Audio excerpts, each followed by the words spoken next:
புதன் நிக்கிறதா அர்த்தம்.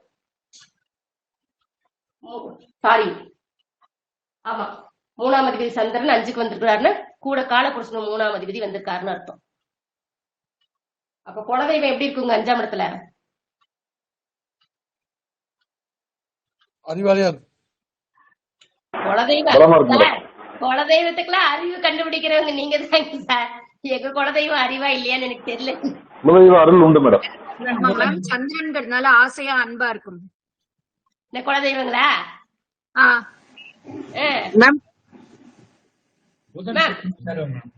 குலதெய்வம் மாறி கும்பிடுவாங்க மேம். குலதெய்வ மாற்றம் உண்டு மேம். குலதெய்வம் பெண் தெய்வ வழிபாடா இருக்கு மேம். பெண் தெய்வ வழிபாடுகளாக இருக்கு. இங்க ஒரு சந்திரன் பெண் தெய்வம் இருக்கு, புதன் 2 இருக்குதுங்க. சரிங்களா? புதன் இரட்டைத்தன்மை வாய்ந்தது. 3ஆம் அதிபதி 5க்கு வரும்போது 2 அல்லது 3 குலதெய்வம் இருக்கும். இங்க புதன் நிக்கல, சந்திரன் மட்டும் தான் நிக்குது. ஆனா புதனை மையப்படுத்தி நம்ம பலன் சொல்லுவோம். 2 அல்லது இரட்டைத்தன்மை வாய்ந்தது புதன், 2 அல்லது 3 தெய்வம் இருக்கும். அது பெண் வீடு, சந்திரன் நிக்கிற வீடு. பெண் தெய்வமா இருக்கும்.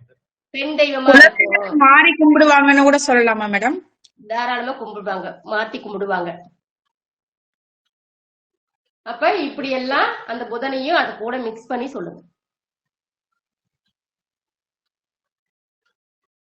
3 இடத்துல தனித்தனியா குலதெய்வம் இருக்கும், 3 தெய்வம் இருக்கும். இல்லைன்னா அந்த கன்னி புதன் இளமை அப்போ கன்னியாகுமரி மாதிரி குமரி இந்த பெண் தெய்வங்கள் சின்ன இளமையான பெண் தெய்வங்கள் கூட சொல்லுவாங்க. கன்னி தெய்வம் கூட இருக்குங்க. கன்னி வழிபாடு, கன்னி தெய்வம் நம்ம அதை எடுக்க வேண்டாம். எந்த தெய்வம் எந்த அதிபதி 3ஆம் அதிபதி போய் 5ல உட்கார்ந்தால் புதன் இருக்கிறதா வச்சு சொல்லுங்க, அவ்வளவுதான்.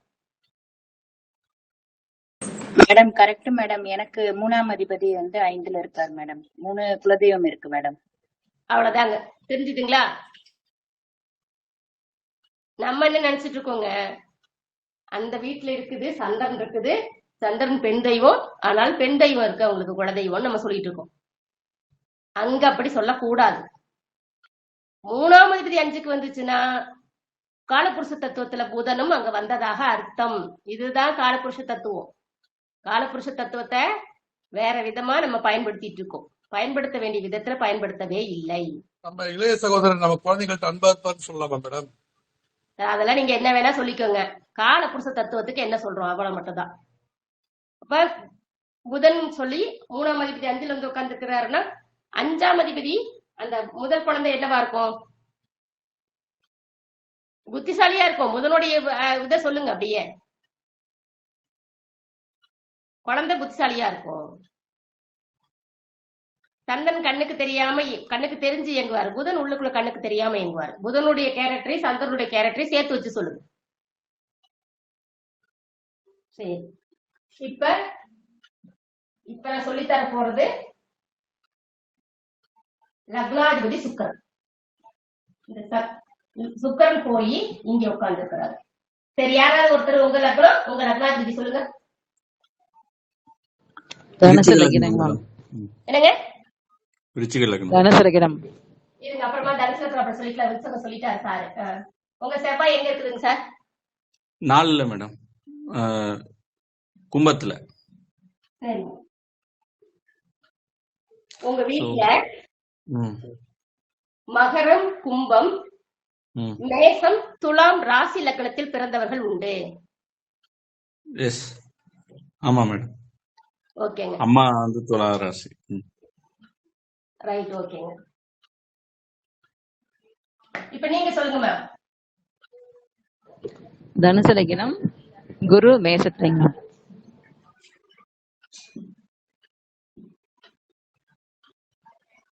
மேசம், விருச்சகம், கடகம், மகரம் ராசி லக்னத்தில் பிறந்தவர்கள் உண்டு. விருச்சக லக்னம் மேம். வீட்டுல விருச்சக ராசி, விருச்சக லக்னம் ரெண்டுமே இருக்காங்க மேம். இவ்வளவுதாங்க. இதுதான் காலபுருஷ தத்துவம்.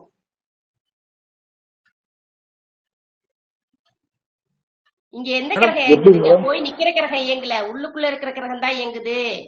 உங்களுக்கு கண்ணுக்கு தெரியாம உள்ளுக்குள்ள கிரகம் இயங்கிக்கிட்டே இருக்கு. நம்ம வெளியில உள்ளதை வச்சு பலன் சொல்லிட்டு இருக்கோம். வெளியில உள்ளதும் பலன் தரும், தராமலாம் போகாது.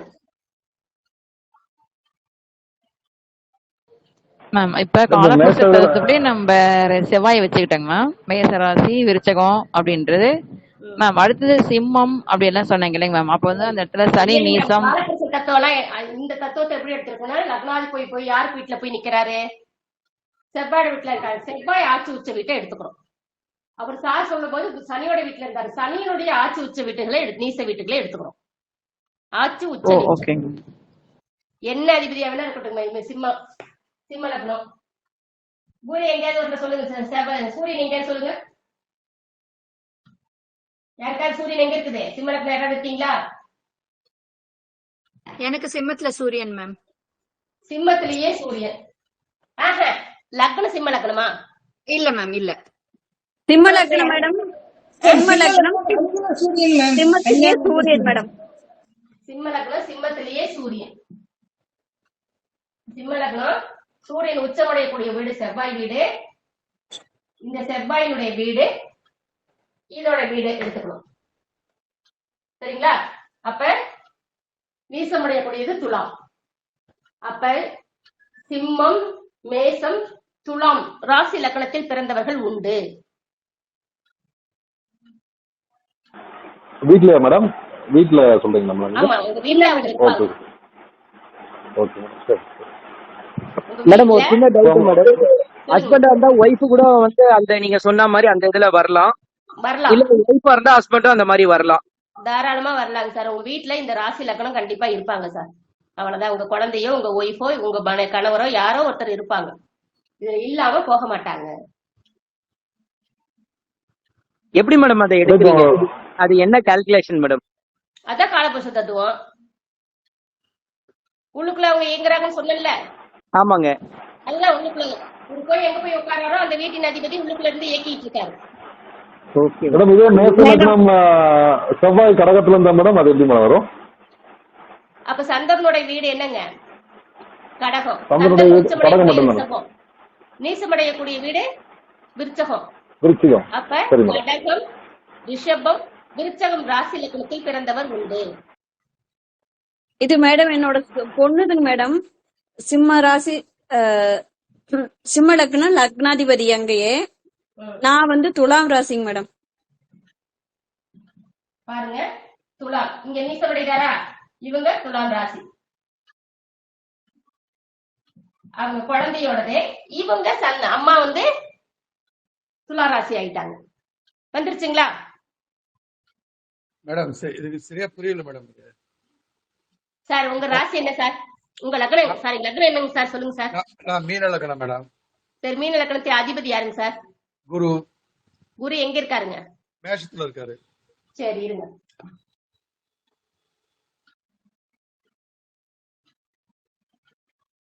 மீன லக்னம், குரு மேஷத்துல இருக்காரு.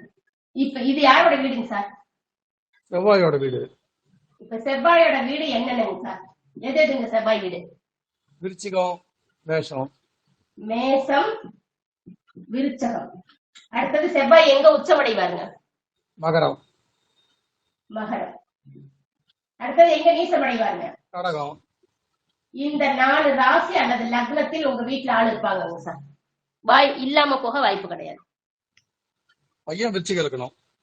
அவ்வளவுதான் சார் சொல்றோம் நாங்க, வேற ஒண்ணும் சொல்லலைங்க. ஓகே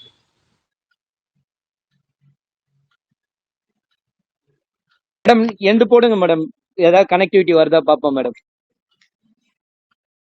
அவங்களே போட்டு பாத்துடலாங்க சார். சொல்லுங்க சார். செக் பண்ணிருந்தோம் இல்லைங்களா? சொல்லுங்க சொல்லுங்க. மிதுன லக்னம், புதன் வந்து கன்னியில. பாருங்க, இந்த மிதுனத்துல இந்த கன்னியில புதன் இங்க உச்சம், இங்க நீச்சம். இது குருவனுடைய வீடு. அப்ப குருவோட வீடு 2 இருக்குதுங்க. தனுசு, மீனம். இந்த ராசி லக்னத்துல இவங்க வீட்டுல இருப்பாங்க. எந்த ராசியில மேடம்? அதாவது 4 ராசி எழுதி போட்டிருக்கணுங்களே. மிதுனம், கன்னி, தனுசு, மீனம். மிஸ்ஸஸ் வந்து மிதுனம் ராசி தான் மேடம். ஓகேங்க, அவ்வளவுதான். இந்த ராசி லக்னங்கள்ல உங்க வீட்டுல கண்டிப்பா ஆள் இருப்பாங்க. முடிஞ்சு போச்சுங்க.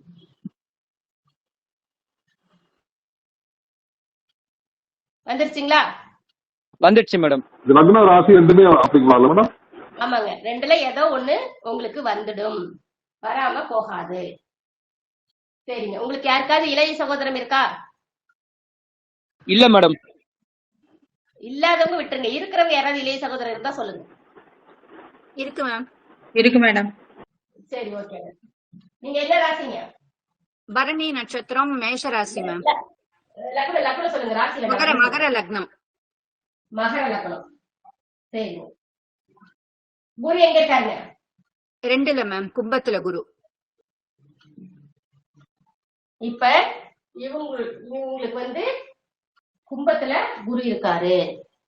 இந்த குரு தனி வீட்டுல இருக்கிறாரு. அப்ப மகரம், கும்பம், மேசம், துலா, இந்த ராசி லக்னத்துல இவங்க சகோதரம், இளைய சகோதரம் பிறந்திருப்பாங்க. இருக்காங்க மேம். எனக்கு கூட பிறந்தவங்க 5 பேர் மேம். ஓகேங்க. சோ அதுல துலா லக்னக்காரங்க இருக்காங்க, மகர லக்னமே இருக்கிறவ இருக்கா. ஓகேங்க, அதனால வருது மேம். சரி, ஓகேங்க. சுக்கரன் எங்க இருக்கீங்க? சுக்கரன் எங்க இருக்காரு? கன்னியில மேம்.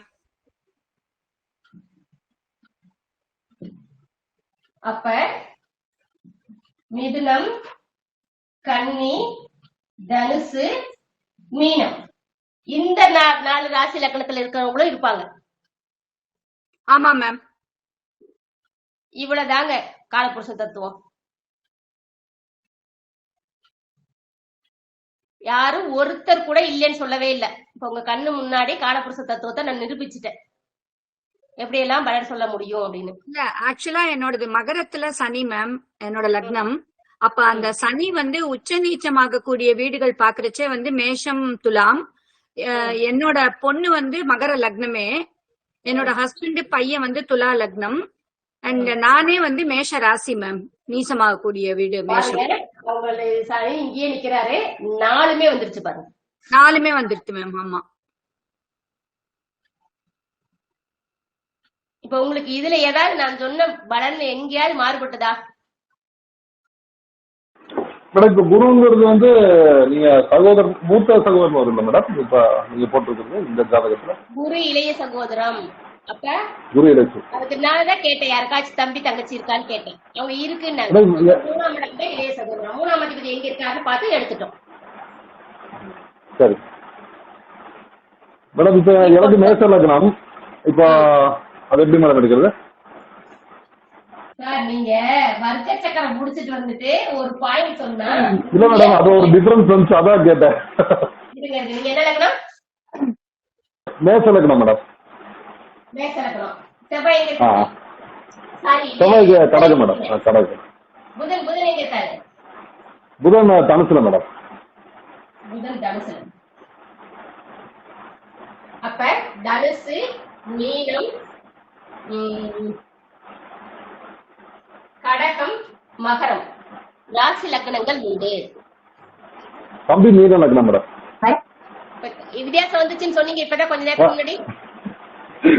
அதை செக் பண்றேன், கரெக்டா வருது. மேடம் சொல்லுங்க. மேடம் உண்மைதான் மேடம், நீங்க சொல்றது உண்மை மேடம். கும்ப லக்னத்துக்கு 3ஆம் அதிபதி செவ்வாய் போய் சந்திரனோட வீட்டுல நீச்சம் ஆயிட்டாங்க.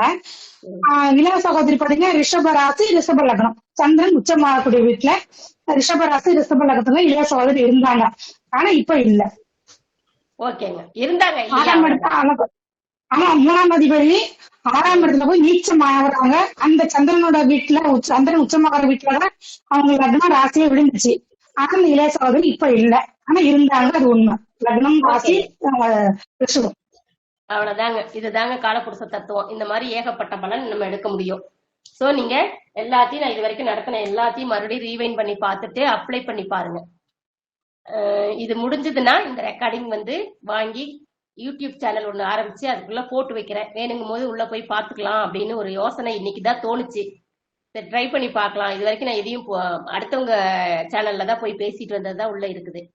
நம்மளுடையதா இது வரைக்கும் இந்த 9 மாசம் 10 மாசமா நடத்திட்டு இருக்கோம். போட்டிருந்தா கூட உங்களுக்கு எல்லாருக்கும் மறுபடியும் பார்க்கறதுக்கு ஒரு வாய்ப்பு கிடைச்சிருக்கும். அதெல்லாம் செய்யாம விட்டாச்சு. சரி, இதை ஒண்ணு செஞ்சு பார்க்கலாம் அப்படின்னு ஒரு எண்ணம் வந்திருக்குது. பார்க்கலாங்க, சூழ்நிலை விடுதா அப்படின்னு. இது எல்லாத்தையும் நீங்க அப்ளை பண்ணி பார்க்கணும். நான் வேஸ்டா பேசி தொண்டை வலிக்கு பேசுறது வேஸ்ட் ஆயிடும். புதன் கண்ணை திறக்கணும் இல்ல மேடம்? அவர் திறந்துட்டாருன்னா நம்ம ஏன் இப்படி இருக்கோம்? நமக்குதான் திறக்க மாட்டேங்கிறாரே. மேடம் அனுபவப்படப்படதான் மேடம் ஒவ்வொரு விஷயத்துலயும் நமக்கு அந்த விஷயங்கள் கிடைக்கும். அப்பதான் நம்ம எடுத்து ஒண்ணு செய்யணும்ன்ற அந்த இது வரும் மேடம். அவ்வளவுதாங்க சார், வேற ஒண்ணும் இல்லைங்க. எல்லாம் வீடியோ ஆன் பண்ணுங்க. இது வரைக்கும் நடத்துனதுல ஏதாவது சந்தேகம் இருக்குதா? மேடம் அந்த பேசிக் கொஞ்சம் நான் லேட்டா வந்ததுனால அது மட்டும் கொஞ்சம் வீடியோஸ் கொடுங்க மேடம். தொண்டை பயங்கரமா வலிக்குது எனக்கு. நாளைக்கும் கிளாஸ் இருக்கு, தொடர்ந்து கிளாஸ் இருக்குது. சோ அதனால திரும்ப நடத்துனதை நடத்த மாட்டேன். சந்தேகம் மட்டும் இருக்கு. நீங்க லேட்டா வரதுக்கோசரம் நான் வீடியோஸ் மட்டும் பண்ணிருக்கீங்க இல்லையா, வாய்ஸ் இது மட்டும் கொடுத்தீங்கன்னா கொஞ்சம் ஹெல்ப்ஃபுல்லா இருக்கும் சார். நான் வாய்ஸ் நிஜமாலுமே ரெக்கார்ட் பண்ணல. ஐயா தான் ரெக்கார்ட் பண்ண சொல்லியிருக்கேன். ஐயா ரெக்கார்ட் பண்ணி தரேன்னு இருக்காங்க. ரெக்கார்ட் பண்ணி தந்தாங்கன்னா கண்டிப்பா தரேங்க சார். சரிங்க மேடம், அது போதும் மேடம். நன்றி மேடம். ஓகேங்க. ஏன்னா பேசுனதே திருப்பி பேச முடியல, எனக்கு ரொம்ப வலிக்குது தொண்டை இன்னைக்கு. ஒரு சந்தேகம் மேடம். விருச்சிக லக்னத்துக்கு 3 நாளுக்குடைய சனி பகவான் 8ல இருக்காரு மிதுனத்துல. அப்ப காலபுருஷ தத்துவப்படியும் 3 நாளுக்குடைய புதனும் சந்திரனும் சனியோட இருக்கிற மாதிரி எடுத்துக்கணுங்களா? ஆமாங்க. நன்றி மேடம், சூப்பர். அப்போ அவங்க 3 பேரும் சேர்ந்து அந்த ஜாதகம் இருக்கக்கூடிய பலனை தருவாங்களா தசாபுத்தி காலங்கள்ல? அப்படி எடுக்க முடியுமா? தசாபுத்தியில அப்படி எடுக்க கூடாதுங்க. நீங்க சாதாரணமா பலன் சொல்லும் போது எடுத்துக்கணும். தசாபுத்தியில சனியோட அவங்க உயிர்காரகத்துவமா செயல்படுவாங்கல்ல, பொருட்காரகத்துவமா செயல்படுவாங்க? உயிர்காரகத்துவமா செயல்படுவாங்க. காலபுருஷ லக்னாதிபதிகள் உயிர்காரகத்துவமா செயல்படுவாங்க. ஆமாங்க. ஓகே. அப்போ அந்த புதனும் சந்திரனும் அங்க இருக்கும்போது அவங்க கிட்ட கொஞ்சம் அதாவது அன்பான கொஞ்சம் வெளிய சனி பகவான் வெளியே பாக்குறதுக்கு சோம்பேறித்தனம் மந்தமா இருக்க மாதிரி தெரிஞ்சாலும் உள்ளுக்குள்ள கொஞ்சம் அன்புடையவரா புத்திசாலியா இருப்பாங்க, அந்த மாதிரி சொல்ல முடியுங்களா? அதேதான். உள்ளுக்குள்ள வெளியே பார்க்க இப்படி இருந்தாலும் உள்ளுக்குள்ள அவர் அன்பானவர், நல்லவர், அதெல்லாம் சொல்லதான் இந்த கிரகம் பயன்படுது. நம்ம 10 கோடி பேர் ஒவ்வொரு ராசி லக்னத்திலயும் இருக்கும். இது எப்படி வித்தியாசப்படுத்தி அது காட்டுது? இத்தனை பேருக்கும் எல்லாருக்கும் மாற்றம். எல்லாரும் சாப்பிடுற உணவுல இருந்து எல்லாமே நமக்கு மாற்றம். எப்படின்னா இந்த கிரகம் போய் உட்கார்ற இடம், அந்த உட்கார்ற இடத்துக்கு காலபுருஷனுக்கு அவர் எத்தனாம் அதிபதியா அவர் வந்து உட்கார்றாரு, இந்த வீட்டின் அதிபதி அங்க இருக்கிறாரு. அப்புறம் பாக்குற கிரகம், இதெல்லாம் சேர்ந்து ஒவ்வொருத்தருக்கும் ஒரு சின்ன சின்ன மாற்றங்களை கொடுத்துட்டே இருக்கும். தசாபுத்தி மாற குணங்களும் மாறும். மனிதனுடைய குணம் தசாபுத்திக்கு தசாபுத்தி மாறிக்கிட்டுதான் இருக்கும். நம்ம பிறந்த மாதிரி அப்படியே இருக்க மாட்டோம்.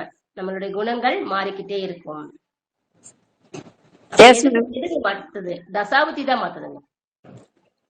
தசாபுத்தின் அதிபதி எங்க நிக்கிறாரு, அவரு எத்தனாம் அதிபதியா இருந்து நிக்கிறாரு, அவர் கூட காலபுருஷ அதிபதி யார் நிக்கிறாரு, அவரை யார் பாக்குறாரு, அந்த வீட்டின் அதிபதி என்ன, எல்லாமே இணைஞ்சுக்கும். சுத்தமா சேஞ்ச் ஆகுதுங்க மேடம். ஒரு திசை மாறி போய் இன்னொரு திசை வரும்போதுங்க, போன திசையில பண்ணது இந்த திசையில பண்றது இல்ல. நானே பார்த்தேன். போன திசை மேடம் சனி திசை மேடம். எனக்கு ஆர்கியாலஜில அவ்வளவு இன்ட்ரெஸ்டுங்க. எங்க போனாலும் ஆராய்ச்சி பண்றது எனக்கு வேலை. இப்ப புதன் திசை வந்துச்சு மேடம். இத ஜோதிடத்துல வந்துட்டு அதை விட்டுட்டேன்.